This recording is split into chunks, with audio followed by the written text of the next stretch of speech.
Почитувани гледачи, добре дојдовте во уште една емисија Отворена. Овој пат нема да зборуваме за политиката, иако сме во изборна година, ќе зборуваме за судството, која верувам дека може да привлече поголемо внимание во овој момент, затоа што ќе зборуваме малку опуштено за тоа што представува судот, како функционираат судиите и во судот и надвор од него и едноставно на кој начин да се подигне тоа ниво на доверба помеѓу судството и помеѓу граѓаните, можеби во обратен пред се правец. Добар ден и добре дојде за Сузана Милевска, председател на Основниот суд во Кочани. Добар ден за вас, вашата телевизија и вашите гледачи. Благодарам што дојдовте во нашето студио да поразговараме на оваа интересна тема. Интересна затоа што судството секогаш е во што се вели во фокусот на вниманието на граѓаните, многу често и од негативен аспект, меѓутоа верувам дека тоа е последица на вкупните состојби во државата. Да, така е. За жал во право сте. Најчесто судството се споменува во негативна конотација, што за нас секако тоа не е добро. Можеби тоа е затоа што во судството нема компромис или некој не е виновен. Тоа е правилото. Во секоја судска постапка има најмалку две страни, од кои доколку едната е задоволна од начинот на кој завршил спорот, другата секогаш останува незадоволна, така да тоа е реалноста. Рековме ќе зборуваме малку опуштено. Кога Сузана Милевска прв пат свати во својот живот дека ќе биде судика? За судија, јас уште во средно училиште бев одлучена дека ќе бидам правник, значи. Така да средно училиште заврши во Скопје, тогаш Борис Кидрич, правен смер. Значи уште од средно училиште бев определена дека ќе станам правник. За судија се одлучив поради тогашните околности во кои функционираше адвокатурата. Јас инаку првично бев по завршувањето на студии се вработив во Пробиштип во комуналното предпријатие, каде што работев како раководител на општоправен сектор. Таму бев околу 5-6 години, потоа станав адвокат, имав адвокатска канцеларија во Пробиштип. Исто така околу 5-6 години работев како адвокат.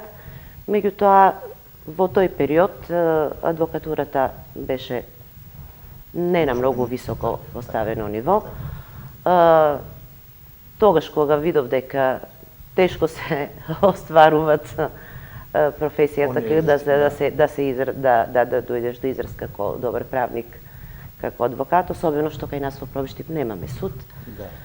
И тогаш сватив дека ќе треба да направам нешто друго во мојата кариера за да можам да се ги за да можам моите правнички способности да ги покажам во судството. Се сеќавате ли на првиот ден кога влеговте како судија? Да, сеќавам нормално. Да? Тоа беше многу значаен ден за мене. Мислам дека денеска е баш по некоја случајност 19 јули, кога бев избрана како судија за прв пат во Основен суд Кочани. И правично вообичаено кога ќе дојдете прв ден на работа, се ви е ново, се ви е непознато. Постои страв, нови колеги, поготово што јас не сум тука од Кочани, не ги познавав луѓето тука. За мене се беше ново и работата и луѓето во судот со кои што прв пат тогаш се запознав. Имаше многу предмети кривични, ние со јас, како и уште две мои колешки кои во тој истиот период бевме избрани, се одлучивме да работиме на кривична материја. Во тој период имаше многу голем заостаток на кривични предмети, стари, тешки предмети и за нас беше многу стресно кога не ги поделија предметите. Од друга општина во друга општина, нови луѓе, како тоа го доживеавте? Па јас мислам дека сум релативно прилагодлива личност, мислам дека добро се снајдов, поспоставив контакт, близок. Да, тоа е целиот 15 годишен. Немав проблем да воспоставам контакти со вработените и со странките. За сега мислам дека функционирам добро. Така. Дали ви создава проблем тоа што живеете во Пробиштип? Доаѓате овде истовремено? Проблем е, да. Патувањето е голем проблем. Јас патувам секојдневно на релација Пробиштип Кочани и обратно, бидејќи таму живеам со семејството. Меѓутоа веќе тоа стана навика. Кога некоја работа ја работите секојдневно, тоа е веќе рутина, не размислувам на тоа. Тоа е као Скопје од Ѓорче дојде во... Па да, може би порелаксирано е затоа што немаме семафори, немаме толку гужва, меѓутоа сепак пат заморува. Дали би им препорачале на другите млади луѓе кои сега влегуваат во правото да се впуштат храбро во овие судски води, затоа што рековме времијата се малку турбулентни и јавноста е се повеќе чувствителна и повеќе критикува? Видете, за секој правник сметам дека судската функција е врвот на што може да се постигне во една кариера правничка, судството, дали во обвинителство или во суд.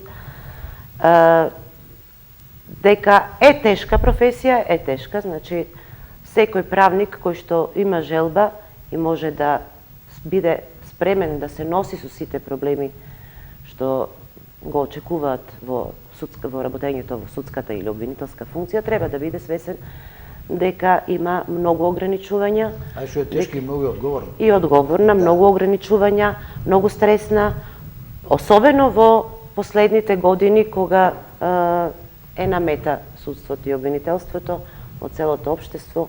Гледаме дека секојдневно анкетите зборуваат незадоволство, се најавуваат постојано реформи.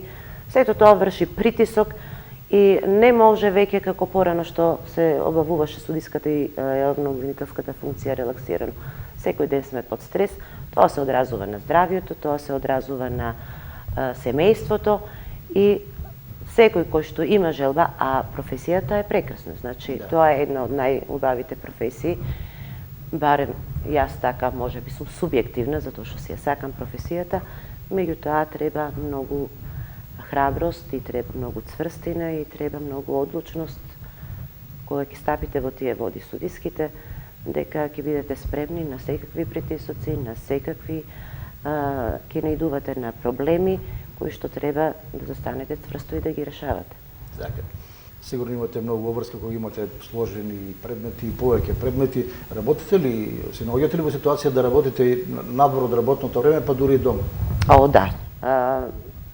Сега, откако јас сум избрана за председател на судот од пред една година, како председател на судот сега повеќе се работа менаџерската работа, макар што имаме и предмети, бидејќи кај нас во судот има недостаток на суди, многу е намален бројот, така да морам и да работам предмети.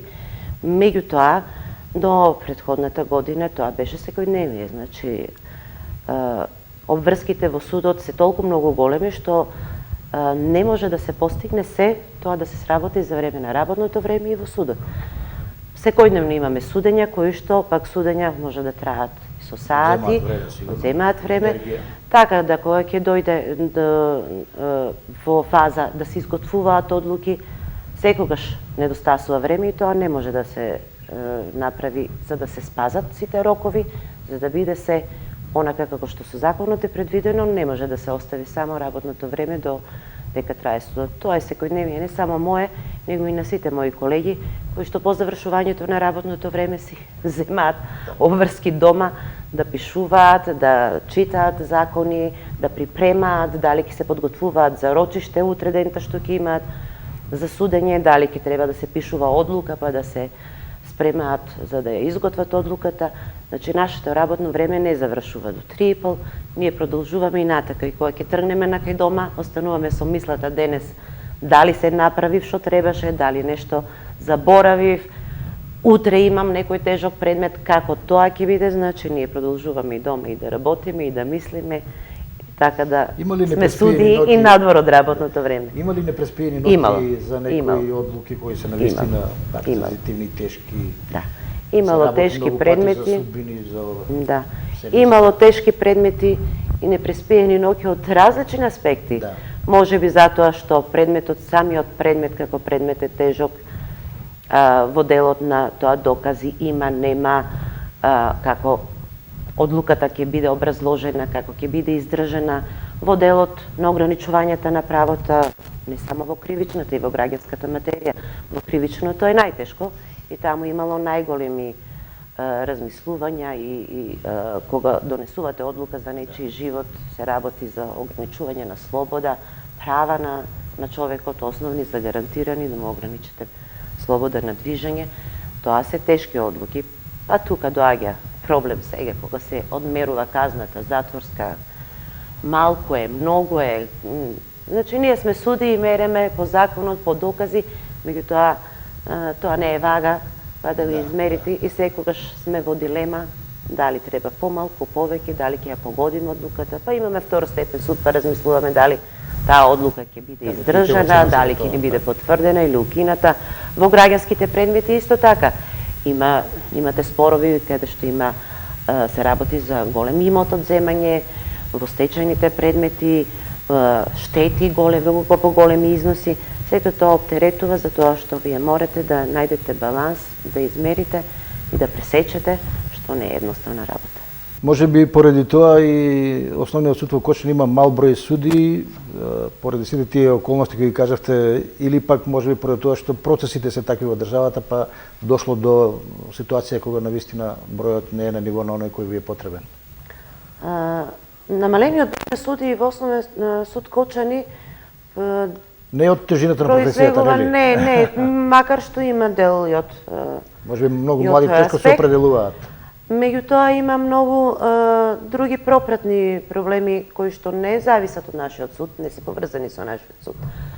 Пред се, основен проблем што е намален бројот на суди во нашиот суд е фактот што во соседните судови кои што се под надлежност на Основен суд Кочани, зборувам за судовите од основна надлежност, како Виница, Берово и Делчево, така? Со години наназад немаат услови да добијат суди. Судиите од овие судови, кои што беа постарите судии, веќе заминаа во пензија, овие судови се испразнети. Со години наназад нема излезено кандидат од судијата од Академијата за судии и обвинители кој што може да биде избран во овие судови. И фактички судовите во Берово, Делчево и Виница останаа без судови. И за покривање на проблемот на овие судови се црпат кадри, судии се браќаат и се делегираат од Кочанскиот суд. Дел од тие судии се праќаат во другите судови со одлука на судскиот совет, меѓутоа имаме ситуации кога дел од нас судиите и доброволно се јавувавме во тие судови. Може би тука може да се најде причината за тежината на предмети, затоа што во секој случај во овие судови надлежноста е нивна таква што се работи за предмети и кривични и граѓански кои се од помала вредност и полесни кривични дела и малку е порелаксирана ситуацијата во овие судови, а и нема ни толков број. Основен суд Кочани како суд со проширена надлежност и покрива сите потешки предмети и кривични и граѓански од целото подрачје и од овие судови. И сепак тука се најтешките предмети во Кочани. Меѓутоа ќе се сложите дека да се биде суден на пример во Берово е многу тешко затоа што буквално сите се знаат испомешани роднини, пријатели. Да, во тој дел има тежина, можеби, да. Затоа што луѓето се познаваат, меѓутоа не можеме да кажеме дека и во Кочани нема такви ситуации. Значи Кочани е поголем град, меѓутоа не толку многу голем за и тука луѓето да не се познаваат меѓу себе, што по мене не сме во никој случај да биде причина при одлучувањето судијата да постапува субјективно. Ние затоа имаме и институт за иземање. Значи во сите случаеви кога ќе постои некој конфликт на интереси меѓу судија, обвинител и странка, постои институтот за иземање. Во законот точно се наведени случаевите во кога задолжително мора да биде иземен судијата или јавниот обвинител и дополнително како оставено е како можност да се одлучува од случај до случај дали некаде може да постои сомневање за субјективно постапување и секогаш кога судијата ќе има некаков близок однос со странката кој што би довел под сомнение негово непристрасно постапување, секогаш се изема тој судија. Со тоа што во малите градови, како Делчево, Берово, нема, потешко е можноста за иземање, затоа што таму имаме матичен само еден судија, например, во Делчево, тоа е председателот, нема. Во Берово веќе немаме ниту еден матичен судија, со заминувањето на председателката на судот. Таму веќе воопшто нема ниту еден судија и се делегираат некогаш од нашиот суд, најчесто од Струмица во Берово, од кај нас се делегираат најчесто во Делчево и во Виница. Меѓутоа, професионалноста на судијата и обвинителот е и во такви ситуации кога постои некоја релација, некој познанство со тоа да не смее да биде причина за негово непристрасно. Оти сепак судијата пред себе има предмет и тој кога одлучува, првин мора да го гледа интересот на правдата, на неговата професионалност. Од една страна, од друга страна имаме второстепен суд, имаме апелација, имаме врховен суд. И не може, најчесто луѓето се случува да наоѓаат некои врски, познатства меѓу во тоа да им биде како причина за барање, за изземање, да се сомневаат во непристрасноста на судијата. Видете, судијата и обвинителот имаат првенствено пред себе друга цел. Нивната професионалност, нивното квалитетно работење, и работата на судијата е секогаш подлупа и се оценува. И од второстепениот суд, и од судскиот совет, и секој судија обвинител верувам дека пред се сака одлуката што ќе ја донесе да му биде издржана, да му биде потврдено. Да, никој судија не сака да му биде укината, оти тоа веќе се одразува на квалитетот, а нас не оценуваат секоја година, сега на 2 години. И тоа тие оценки се акумулираат. И сега никој судија веќе не сака да ризикува да донесува одлука која што не е законски издржана, за да на некој му удоволи или да му направи, да му даде некаква помош на било која странка, ако знае дека тоа во постапка по жалба ќе му се укине предметот и ќе биде неиздржано и на негово конток само ќе доаѓа неквалитет. Имате ли некакви комуникации со колегите од Скопје да решиме дали е полесно во Скопје да се биде судија или овде е полесно во Кочани? Видете, ние комуникации лични со колегите од Скопје, не сепак тоа се таму големи судови, многу повеќе судии има. Со некој може би лично познанство, може би да има некој од студентски денови, може би од некои семинари познанства, по некоја случајност пријателска или вода имат некој, меѓутоа ние не се знаеме со сите колеги, сепак тоа се големи судови. Ние можеме да се знаеме со судиите на нашето апелационо подрачје, со судиите во Штип, во Берово, Делчево, во Виница, евентуално во Струмица. Во Скопје не. Да, некој судија да речеме од Скопје ќе ви рече лесно ви на вас во Кочани да судите. Да, има такви ставови на колегите од Скопје, што јас не би нашла замерка, затоа што реално е дека таму и обемот на работа е поголем, и обемот на предмети е поголем, и тежината на предметите, сепак таму имаме одделение за организиран криминал, имаме поголеми фирми, имаме сите предмети, не значи дека се потешки таму, имаме и кај нас тешки предмети, меѓутоа ако се земе целокупно, во скопските судови сепак се поголеми подрачја, тоа опфаќаат поголеми подрачја, повеќе предмети и потешки, што не значи дека кај нас немаме такви предмети. Здравствените работници, лекарите ни избегаат државата во голем дел затоа што наоѓаат работа во странство. Вие, кога би имале такви можности, дали многу судии би побегнале во странство од овдешната работа?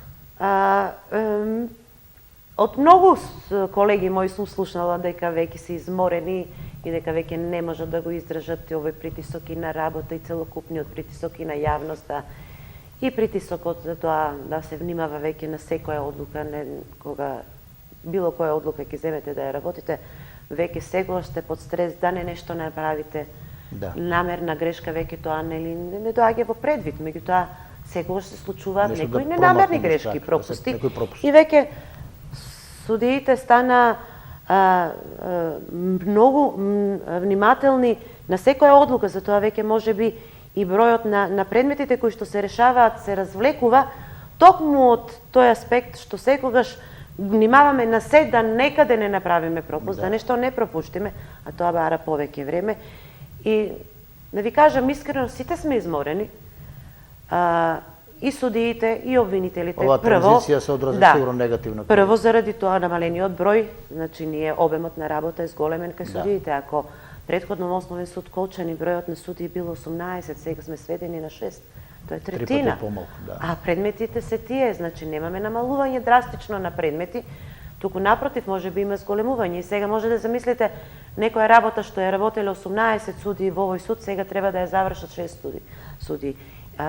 Тоа е огромен товар и на судиите и на обвинителите исто така, да не ги заборавиме. А кога се брзо, кога има многу предмети, се прават грешки. Со тој притисок, со тие рокови кои што ве гонат со тоа, изморени се, колегите се изморени и веќе стварно се чувствува кај нив нема лезет во оваа работа. Значи сега колегите веќе сите размислуваат кога би имале можност, дефинитивно би се откажале од оваа работа.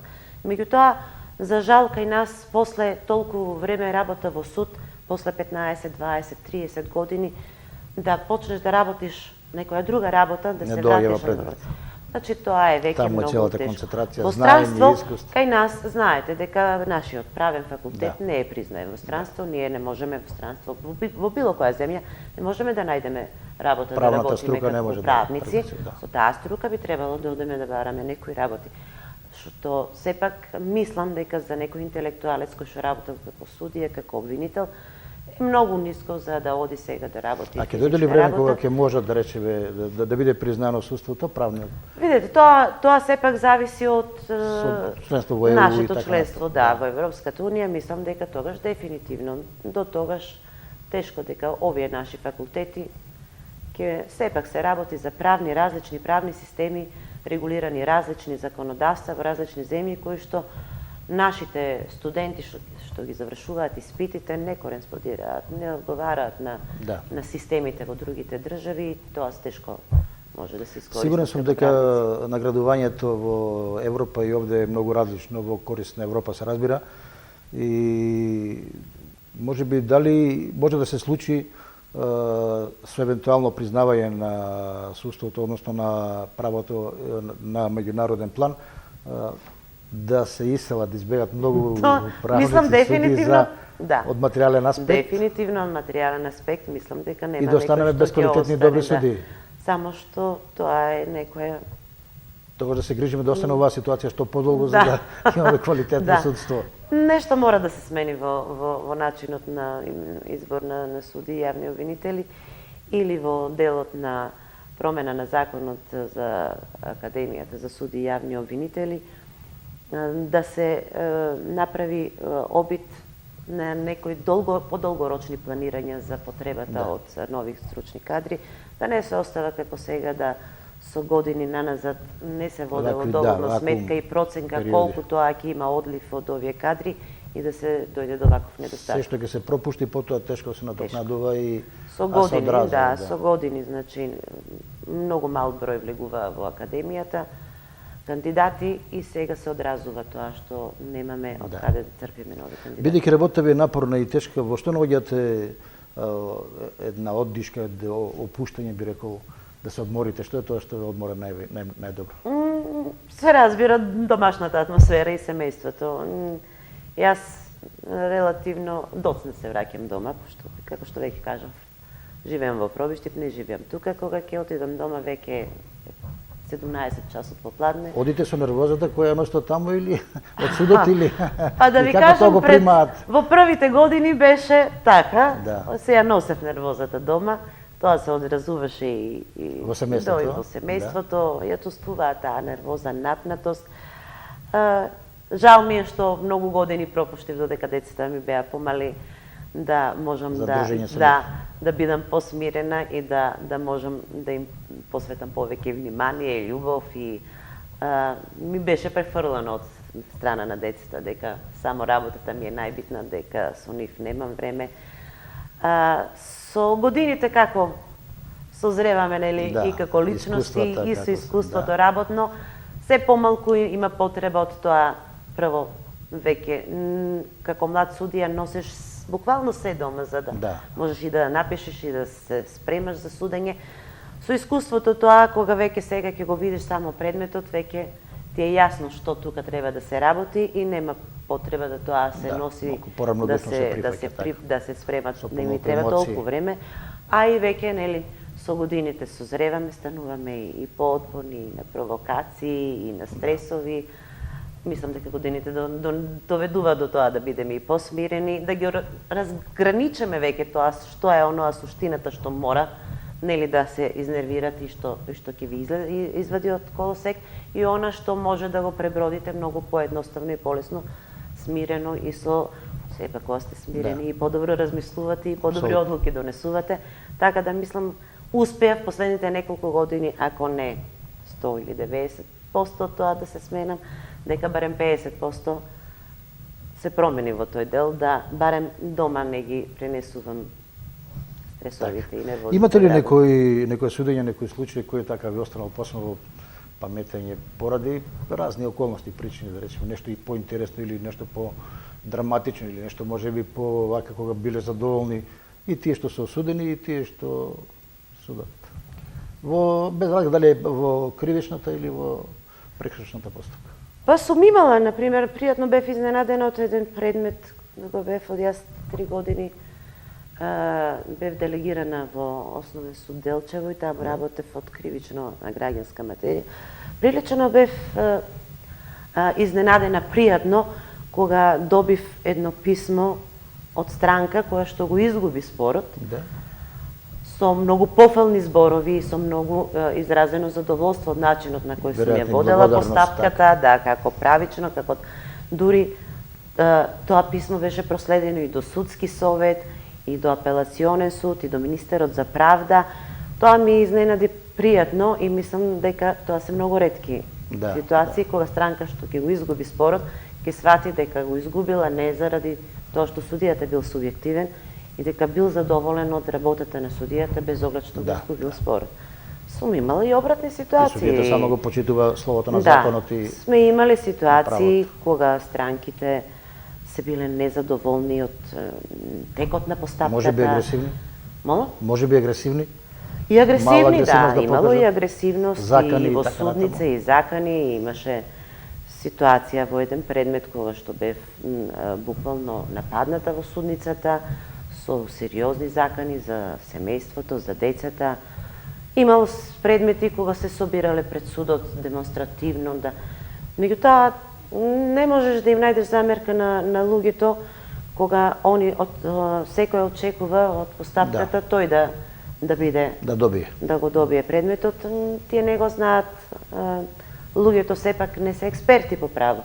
Они имаат некои своји мислења и ставови, убедувања како треба да се заврши спорот и штом не оди по нивното замислено, они се револтирани, може да бидат и агресивни. Тоа веднаш не е праведно, нели? Да, со нив не е праведно. Мислам дека не е праведно. Макар што на крајот на краиштата секогаш имаме и второстепена постапка и врховен суд и на крај секогаш излезе правдата, така. И излезе дека морало така да биде. Знаете ли некоја друга вештина за одбрана освен законот и правото? Ако ве нападнат, да речем, како што било во случај. Вештина не. Карате, джудо и така на тоа, се шегувам. Судиите не, судиите секој кога ќе се јави на оглас за судија, треба да биде спремен на тоа дека може да дојде во таква ситуација. Да, за ќотек сега. Никој не е спремен, меѓутоа дека ќе се најдеме во таква ситуација. Да. Меѓутоа ризик на секоја професија има, па и кај нас. Ризикот е тој. Не знаеме кај нас секојдневно имаме контакти со секакви луѓе. Ние не можеме да ги процениме и да знаеме кој каков е кај нас влегува во судница.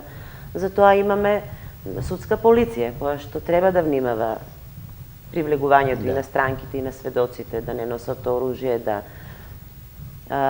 или други опасни предмети. Да, или опасни предмети. Тоа ни е на нас единствената заштита и се надеваме дека судската полиција во такви моменти си ја врши работата како што треба.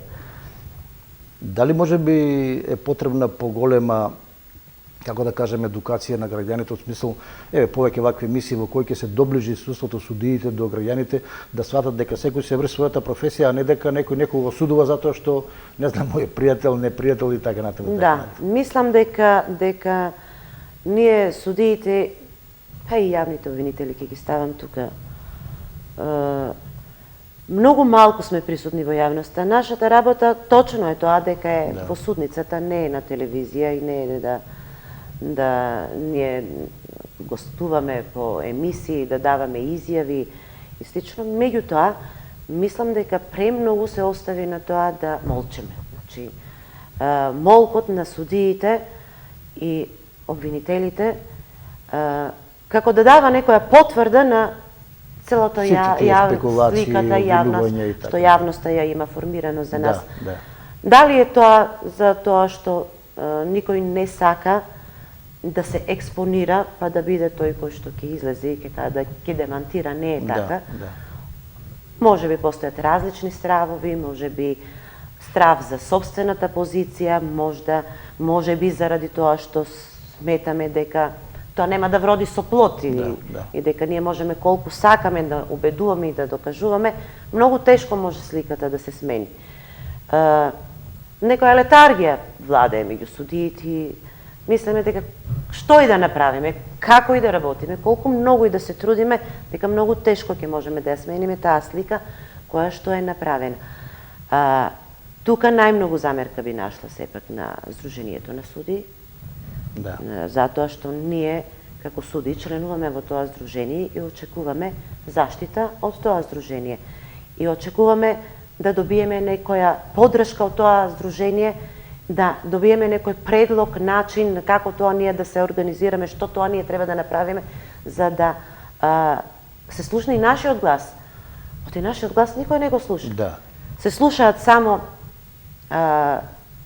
изјави од граѓани незадоволни.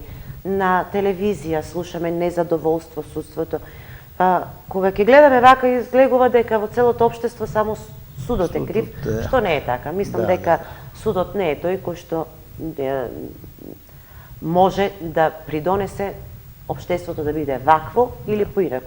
Судската власт е само еден дел од власта. Значи, постои законодавна, извршна власт и ние како судство мораме нешто во иднина да превземеме, да се смени ова. Реформи се најавуваат со години. Значи, реформите судиите ги чувствуваат само како закана за судиското место, за својата функција, за својата работа. Од тие реформи ние како суди, како јавни обвинители немаме добиено впечаток дека ќе се подобри нашата состојба. Некој олеснување во работата, подобрување. Да, олеснување или дека ќе се смени нешто на подобро и за целото судство, меѓутоа и за судиите. Туку кога ќе се спомне судска реформа, тоа влева само страв кај судиите, дека тоа е нешто негативно кое што ќе се одрази врз судиите.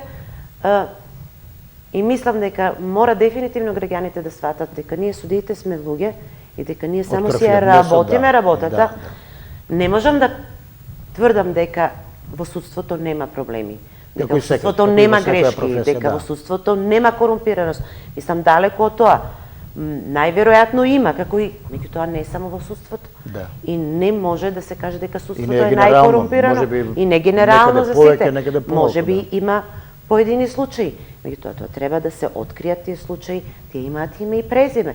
Значи, ако некој судија е корумпиран, треба да се докаже со факти, со постапка, да се каже со име и презиме. Многу ретко имаме суди кои имаат, не знам, палати, имаат, не знам, луди возила, коли или такви работи, живеат скромно. А што ме така предпоставката е дека нели?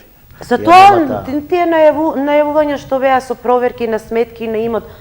Значи, ние судиите викаме, ако проверете, значи ние бараме, проверете и имот и сметки се, и јас верувам дека 90% од судиите живеат само од плата и живеат скромно, имаат еден стан или куќа, една кола и тоа е се.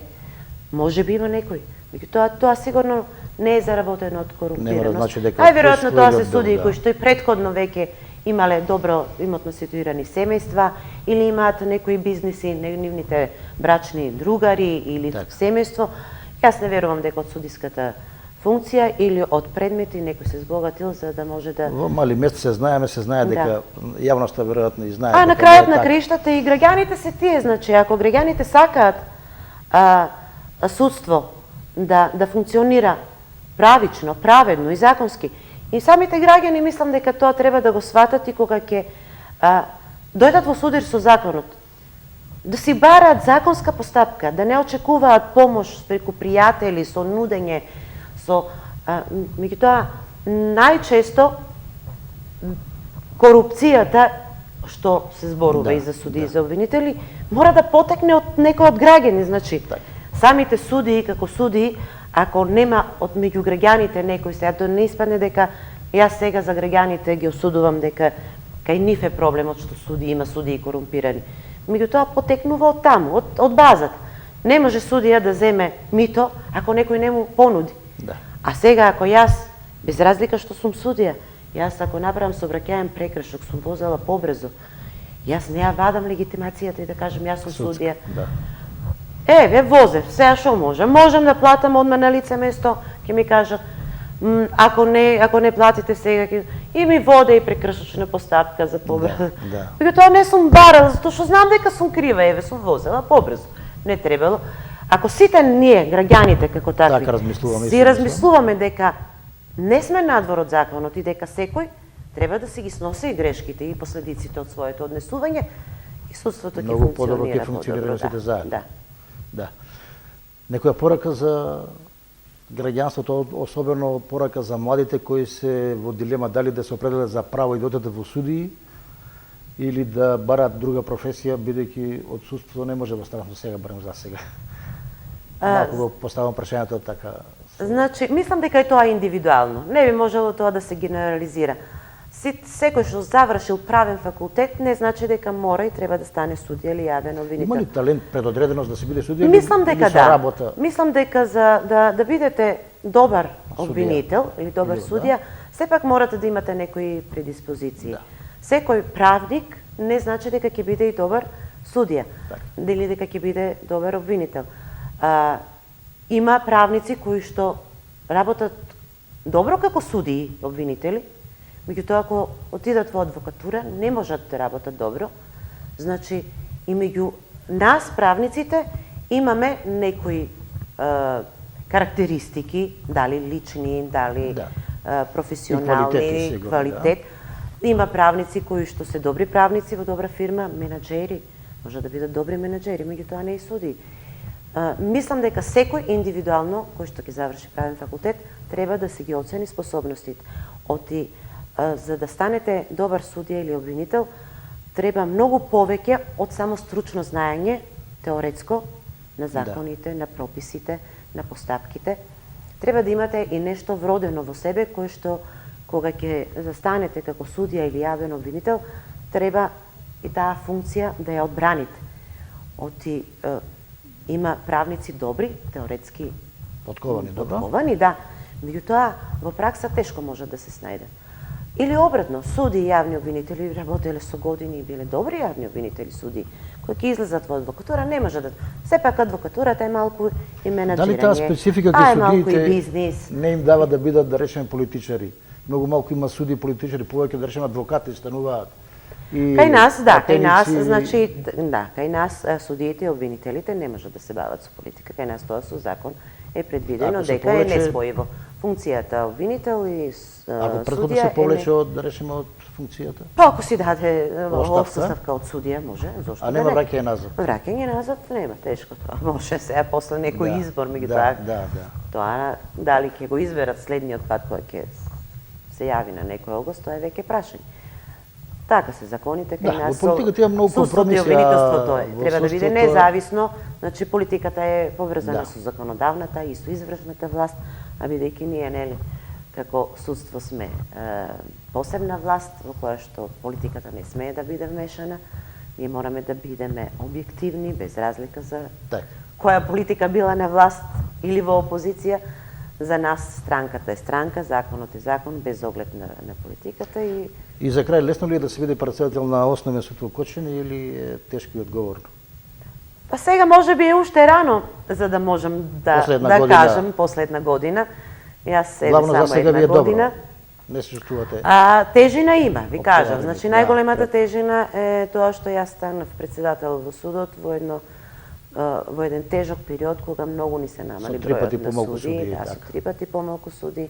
Многу е тешко да се направи добар распоред, многу е тешко да се формираат совети, дежурства, предмети има многу, тешко е да се совладат и не е лесен период. Не можам да кажам за колегите претходно како, меѓутоа јас мислам дека сега е период. Веројатно имате многу разбирање од судиите во една таква ситуација, бидејќи имам за волја на вистината, мислам колегите се свесни кога ќе се јави потреба да се направат промени во распоредот, да се поделат предмети кои што некој судија е делегиран по му останале или некој отишол во пензија, неговите предмети да се распределат. Порано имаше поголема отпорност кај судиите, ако работел на една материја, не сакаше воопшто да размислува да земе да работи друга материја. Сега веќе гледам дека судиите се свесни дека немаме друга алтернатива. Нема каде да се мрдат. Нема можност, тие сме 6 судии, сме тие. Дали Ќе го делиме некој и работел на доброто и- кривично, да, на граѓанско, ќе мора да земе да работи од другата област, затоа што предметите не смеат нас, граѓаните. Не ги интересира граѓаните, ние што имаме само 6 судии, што не можеме да направиме и распоред. Тој си дошол Они по бара, правда. правда, и они бара предметите да се завршуваат навремено.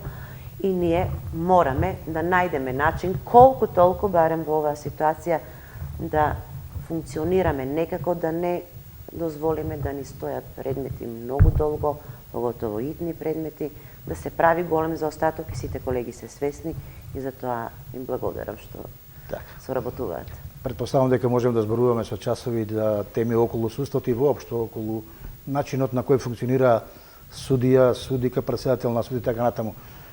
Јас ви благодарам што се озвавте на поканата и што бевте дел од емисијата на телевизија Кошари. Благодарам и јас. И посакувам да имаме нова средба, веројатно да проговориме за повеќе други состојби и во општината и пошироко од аспект на судството. Судот е отворен секогаш за соработка. Мислам дека и до сега не сме имале никакви проблеми во комуникацијата, секогаш сме биле отворени за информации. Нашата работа е јавна. Така. Почитувани гледачи, ви благодарам за вниманието со кое не следевте. Тоа беше разговорот со Сузана Милевска, претседател на Основниот суд во Кочани. Довидување.